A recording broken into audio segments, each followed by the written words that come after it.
Students, welcome to all students in our English classes. तो students, class 12th के लिए हमारी जो फर्स्ट बुक चल रही थी रेनबो, उसके चैप्टर हमने लगभग कंप्लीट ही कर दिए हैं। और अब हम पोएम की तरफ चलते हैं, जिसमें हम पोएम लेते हैं अ बॉयज़ सॉन्ग, एक लड़के का गीत। इसका अर्थ होता है एक लड़के का गीत। ए मीन्स एक, बॉय मीन्स लड़का, और इसमें ये जो ऊपर कोमा लगा के एस लगाया गया है, इसका अर्थ होता है का के की, यानी एक लड़के का सॉन्ग यानी गीत, एक लड़के का गीत। और ये जो पोयम है स्टूडेंट्स, ये लिखी गई है विल्फ्रिड विल्सन गिब्सन के द्वारा, यानी इसके जो राइटर हैं या ये कहें कि इसके जो पोइट हैं वो हैं विल्फ्रिड विल्सन गिब्सन, जिनका शॉर्ट नेम लिया जाता है WWG।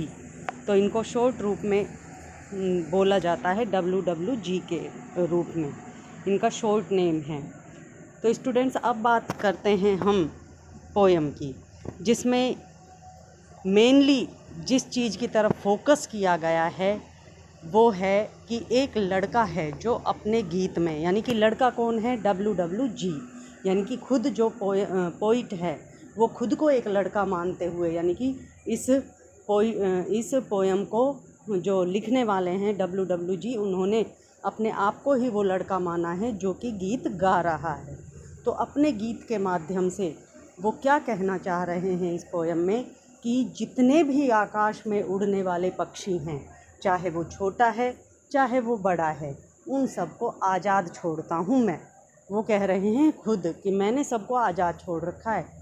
वो सभी मनुष्यों को भी यही संदेश देते हैं, सभी मानवों को ये संदेश देते हैं कि सभी को, इन पक्षियों को किसी को भी बंद करके नहीं रखना चाहिए, सबको आज़ाद छोड़ देना चाहिए।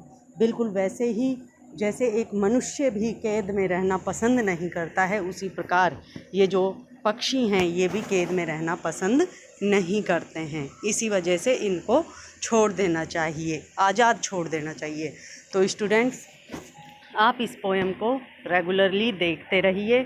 अभी मैं इसके कुछ कीवर्ड्स भी आपको बताती रहूँगी पढ़ाते टाइम, और आप शुरू से एंड तक इस पोएम को देखिए। निश्चित रूप से आपके ये पोएम बहुत अच्छी समझ में आएगी, जिससे आप इसके क्वेश्चन आंसर भी इजीली कर सकेंगे, सॉल्व कर सकेंगे। तो स्टूडेंट्स, चलिए सबसे पहले हम इसका लेकर चलते हैं फर्स्ट स्टेंजा जो दिया गया है। देखिए, because I set no snare. तो स्टूडेंट्स, हम एक एक वर्ड लेते हैं इसमें। देखिए, इसमें दिया गया है बिकॉज। बिकॉज का अर्थ होता है क्योंकि। आई मीन्स होता है मैं, क्योंकि मैंने सैट नहीं रखा, सैट रखा है, नो नहीं, स्नेयर जाल, क्योंकि मैंने कोई जाल नहीं बिछा रखा है। But leave them, leave them का मतलब होता है छोड़, उनको छोड़ना। देम यहाँ पे आया है पक्षियों के लिए। मैंने उनको छोड़ रखा है फ्लाइंग फ्री, फ्लाइंग यानी उड़ना और फ्री यानी आज़ाद। मैंने उनको आज़ाद उड़ने के लिए छोड़ रखा है। देखिए स्टूडेंट्स, फिर से सुनिए। Because I set no snare, because यानी क्योंकि, आई यानी मैंने, सैट नो नहीं रखा है, जाल, स्नेयर यानी जाल, मैंने कोई जाल, क्योंकि मैंने कोई जाल नहीं बिछा रखा है। बट का मतलब लेकिन, बल्कि, लीव देम उनको छोड़ रखा है फ्लाइंग फ्री, आज़ाद उड़ने के लिए। तो यहाँ पे जो लड़का है वह अपने गाने के माध्यम से ये बता रहा है कि क्योंकि मैंने कोई जाल नहीं बिछा रखा है, बल्कि उनको उड़ने के लिए आज़ाद छोड़ रखा है। आल द बर्ड्स, आल यानी सभी, द बर्ड्स यानी सभी पक्षी, चाहे वो छोटा पक्षी है चाहे वो बड़ा पक्षी है। तो यहाँ पे पोइट कहता है कि आल द बर्ड्स, सभी पक्षी, ऑफ द एयर। एयर का मतलब हम एटमॉस्फेयर यानी वातावरण से भी ले सकते हैं। एयर का वैसे जो मेनली जो मीन होता है वो होता है हवा। आल द बर्ड्स, सभी पक्षी, ऑफ के, द एयर, हवा के, सभी हवा के जितने भी पक्षी हैं, belong to me, belong to का मतलब होता है संबंधित, संबंधित हैं, मी यानी मुझसे, यानी हवा में उड़ने वाले जितने भी पक्षी हैं वो सब मुझसे संबंधित हैं। तो स्टूडेंट्स एक बार फिर देखिए ये पूरा stanza. Because I set no snare, यहाँ पे जो कवि है वो ये कहते हैं कि सभी पक्षी मुझसे खुश क्यों रहते हैं, क्योंकि मैंने कोई भी जाल नहीं बिछा रखा है। स्नेयर यानी जाल नहीं बिछा रखा है, बल्कि लीव देम, उनको छोड़ रखा है, फ्लाइंग फ्री, आज़ाद उड़ने के लिए। बिकॉज क्योंकि मैंने कोई जाल नहीं बिछा रखा है बल्कि उनको आज़ाद उड़ने के लिए छोड़ रखा है। उनको मतलब पक्षियों को। ऑल द बर्ड्स, सभी पक्षी, चाहे वो छोटे हैं और चाहे वो बड़े पक्षी हैं। ऑफ द एयर, हवा के, हवा में उड़ने वाले सभी पक्षी बिलोंग टू मी, मुझसे संबंधित हैं। मुझसे संबंधित का मतलब है कि वो मेरे दिल का हाल जानते हैं और मैं उनके दिल का हाल जानता हूँ। क्यों? क्योंकि वो भी मेरी खुशी में खुश हैं और मैं भी उनकी खुशी में खुश हूँ। तो मेरी खुशी तो ये है कि मैं उनको आज़ाद उड़ता हुआ देखूं और उनकी खुशी ये है कि मैं उनको पिंजरे में बंद नहीं करूं। तो इसी वजह से वो सारे पक्षी मुझसे ही संबंधित हैं। तो स्टूडेंट्स मैं समझती हूँ आपको फर्स्ट स्टेंजा अच्छी तरह से समझ में आ गया होगा। अब चलते हैं सेकंड स्टेंजा की तरफ। देखिए सेकंड स्टेंजा में जो पोइट है वो कहता है, सेकंड स्टेंजा में क्या कहता है poet? From the blue tit. देखिए ब्लू टिट एक छोटी सी चिड़िया है नीले रंग की, जिसको हम कह सकते हैं या ये कह सकते हैं कि ब्लू टिट उसका नाम है। एक छोटी सी चिड़िया का नाम ब्लू टिट है। From the blue tit on the slow. Slow का मतलब होता है एक जंगली बेर की झाड़ी होती है, एक झुरमुट, उसको स्लो कहते हैं। तो ये क्या कह रहा है? From the blue tit, from मतलब से लेकर, the blue tit on the slow, on यानी पर, ब्लू टिट जंगली बेर की झाड़ी पर बैठने वाले ब्लू टिट से लेकर। देखिए फ्रॉम का मतलब से लेकर, द ब्लू टिट यानी ब्लू टिट से लेकर, ऑन द स्लो जो कि जंगली बेर की झाड़ी पर बैठता है, टू द ईगल, ईगल होता है एक बहुत बड़ा बाज, तो वहाँ उसके लिए आया है। टू द ईगल यानी बाज तक, ऑन द हाइट जो कि आकाश में ऊंचाई पर उड़ता है। तो कवि क्या कह रहा है देखिए, from the blue tit on the slow, जंगली बेर की झाड़ी पर बैठे ब्लू टिट पक्षी से लेकर आकाश में ऊंचाई तक उड़ने वाले बाज तक, अनकेज्ड बिना पिंजरे के, दे कम एंड गो, ये जितने भी पक्षी हैं ब्लू टिट से लेकर और ऊंचाई पर उड़ने वाले बाज से, ब्लू टिट से लेकर ऊंचाई पर उड़ने वाले बाज तक जितने भी पक्षी हैं, यानी कहने का मतलब कवि का ये है कि चाहे वह छोटा पक्षी है, छोटे से छोटा, और चाहे वह बड़े से बड़ा पक्षी है, और चाहे मीडियम पक्षी है, मैंने सबको अनकेज्ड यानी कि बिना पिंजरे के आज़ाद कर रखा है। दे कम एंड गो, इसीलिए वो मेरे पास जब उनका मन करता है आते हैं और चले जाते हैं। फॉर माई डिलाइट, डिलाइट का मतलब होता है प्रसन्नता, मेरी प्रसन्नता के लिए। फॉर मतलब के लिए और माई यानी मेरी, डिलाइट यानी प्रसन्नता। इसलिए जब उनको मन करता है वो मेरी प्रसन्नता के लिए आ भी जाते हैं और चले भी जाते हैं। तो स्टूडेंट्स अब इसका एक बार से फिर हम इसको रीड करते हैं।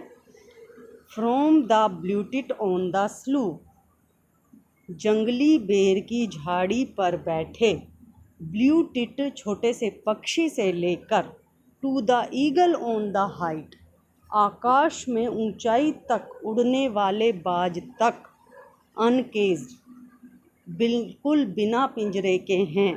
दे कम एंड गो, और वो जब चाहे आते हैं जब चाहे चले जाते हैं। फॉर माई डिलाइट, मेरी खुशी के लिए, मेरी प्रसन्नता के लिए। यानी कहने का मतलब ये है कि जब पोइट को ये लगता है कि ये पक्षी मेरे पास आ जाएं, तो वो बेझिझक उस कवि के पास आ जाते हैं, उसके साथ थोड़ी देर खेलते हैं और जब चाहे वो चले जाते हैं।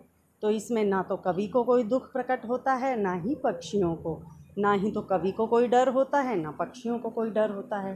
तो जब चाहते हैं तब वो आ जाते हैं और कवि को प्रसन्न कर जाते हैं और जब चाहते हैं वो चले जाते हैं। तो स्टूडेंट्स ये दूसरा स्टेंजा था। अब चलते हैं हम थर्ड स्टेंजा की तरफ। देखिए थर्ड स्टेंजा है इसका थर्ड स्टेंजा है जिसमें WWG कहते हैं कि एंड सो द सनवार्ड वे। सनवार्ड वे का मतलब होता है सूरज का रास्ता, यानी सूरज की तरफ जाने वाला रास्ता। एंड मीन्स और, सो इसलिए। देखिए एंड जो दिया गया है, एंड इसका मतलब होता है और, सो यानी इसलिए। द सनवार्ड वे, सूरज की तरफ जाने वाला रास्ता। इसलिए सूरज की तरफ जाने वाला रास्ता। आई सोर ऑन द ईगल्स विंग्स। सोर यानी होता है उड़ना, मैं उड़ता हूँ ऑन द ईगल्स विंग्स, बाज के पंखों पर बैठकर। विंग्स यानी होता है पंख, यानी कि जब मेरा मन करता है मैं बाज के पंखों पर बैठकर सूरज की तरफ जाने वाले ऊपरी रास्ते, यानी ऊपर की तरफ जाने वाले रास्ते पर उड़ता हूँ। यानी कि यहाँ पे जो कवि है वो कल्पना कर रहा है कि जब इन पक्षियों को मैं खुश देखता हूँ और मैं भी इनके साथ खुश रहता हूँ तो मुझे ऐसे लगता है जैसे मैं बाज रूपी जो बड़ा पक्षी है उसके पंखों पर बैठकर आकाश में विचरण कर रहा हूँ, यानी सवारी कर रहा हूँ। एंड और इन माई हार्ट, मेरे दिल में, ऑल डे पूरे दिन, ऐसा लगता है मुझे कि जिस समय मैं आकाश में उड़ता हूँ पंखों पर बैठकर, मुझे ऐसा लगता है कि इन माई हार्ट, और मेरे हृदय में या मेरे दिल में, ऑल डे पूरे दिन, द ब्लू टिट सिंग्स, जो ब्लू टिट नाम का पक्षी है वो गाना गाता है। तो स्टूडेंट्स ये हमारा थर्ड स्टेंजा है। अब एक बार फिर इसकी हम दोबारा से आपको हिंदी ट्रांसलेशन बताते हैं। एंड सो द सनवार्ड वे, इसलिए सूरज की तरफ जाने वाले रास्ते पे, आई सोर ऑन द ईगल्स विंग्स, मैं सोचता हूँ कि मैं पूरे दिन बाज के पंखों पर बैठकर ऊपर की तरफ जाने वाले रास्ते पर सवारी करता रहता हूँ। यानी यहाँ पे कवि कल्पना कर रहा है अपनी खुशी को जाहिर करने के लिए। And in my heart all day, और मेरे हृदय में या मेरे दिल में पूरे दिन, the blue tit sings, blue tit नाम का पक्षी गाता रहता है। तो स्टूडेंट्स आपने देखा कि ये जो तीनों स्टेंजा हैं इनमें WWG ने केवल एक ही बात बताई है कि एक तो सबसे मेन बात तो ये बताई है कि इस पूरी पोएम में दो ही जो पक्षी हैं, मेनली तो उनका ही नाम लिया गया है, एक तो ब्लू टिट और एक ईगल। लेकिन यदि देखा जाए तो इस पोएम के माध्यम से WWG ने सभी पक्षियों की तरफ अपना इशारा किया है, छोटे से लेके बड़े पक्षी तक। और उनका मानना है कि पक्षी चाहे छोटा हो चाहे बड़ा हो, कैसा भी हो, उसे आज़ाद ही छोड़ देना चाहिए, कभी भी उसे पिंजरे में नहीं डालना चाहिए। उसका स्वतंत्र रहना उसका अधिकार है, हमें उसके अधिकार का हनन नहीं करना चाहिए। और वह आज़ाद पक्षियों के साथ इतना खुश है कि वह उन पक्षियों के साथ खुद को भी एक पक्षी मानकर उनके पंखों पर बैठकर आकाश में विचरण करने की कल्पना तक कर रहा है और कह रहा है कि मेरे दिल में पूरे दिन ब्लू टिट नाम का पक्षी गाना गाता रहता है। तो स्टूडेंट्स इसमें जो मेन थीम है इस पोएम की वो यही है कि हमें किसी भी पक्षी को कैद नहीं रखना चाहिए, उसको आज़ाद रहने का पूरा अधिकार है, बिल्कुल मनुष्य की तरह। जैसे एक मनुष्य पूरी तरह आज़ाद रहना चाहता है, ऐसे ही हर पक्षी भी पूरी तरह आज़ाद होना चाहिए, उस पर पिंजरा नहीं लगाना चाहिए और उसे आसमान में खुली हवा में उड़ने देना चाहिए। तो स्टूडेंट्स ये थी हमारी पोएम अ बॉयज़ सॉन्ग जो कंप्लीट हो चुकी है। और मैं जहाँ तक समझती हूँ ये पोएम आपको बहुत अच्छी तरह से समझ में भी आ गई है। तो स्टूडेंट्स अब हम जो वीडियो बनाएंगे उसमें इसके क्वेश्चन आंसर आपको रिटन करके बताएंगे, उसमें ये क्वेश्चन आंसर आपको अच्छी तरह से समझ में आएंगे। तो तब तक के लिए थैंक्स।